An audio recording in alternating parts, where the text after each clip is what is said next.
আজকে আমরা নিউটনের তিনটে ল বুঝবো খুব শর্টে এবং ইজি মেথডে। দেখ, আমার কাছে একটি পার্টিকেল বা এটা একটা অবজেক্ট আছে। এই অবজেক্টটা বর্তমানে কি রেস্টে আছে।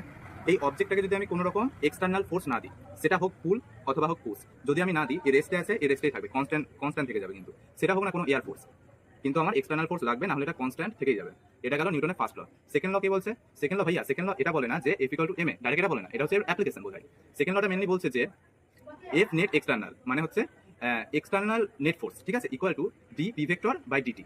পি ভেক্টর মানে হচ্ছে মোমেন্টাম, ঠিক আছে। মোমেন্টাম কি? একটা ভেক্টর আছে, যেমন ফোর্স একটা ভেক্টর আছে, ঠিক আছে। মানে ভরবেগের পরিবর্তনের হার।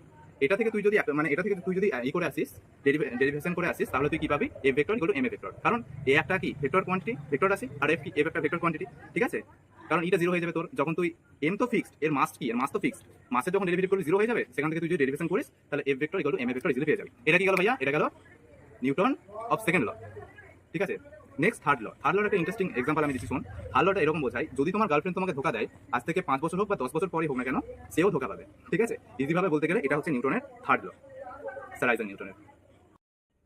আচ্ছা, ফার্স্ট লর ক্ষেত্রে আমরা যেটা বুঝলাম, রেস্টের ব্যাপারটা তো বুঝলাম। এবার ধর কোনো একটা বডি যদি মোশন করে, তাহলে মোশন করে কি? সে কনস্ট্যান্ট ভেলোসিটিতে সে মোশন করছে, ঠিক আছে, কনস্ট্যান্ট ভেলোসিটিতে ধর মোশন করছে, তাহলে সে মোশন করতেই থাকবে যতক্ষণ না তার উপর একটা এক্সটার্নাল ফোর্স অ্যাপ্লাই হচ্ছে, ঠিক আছে।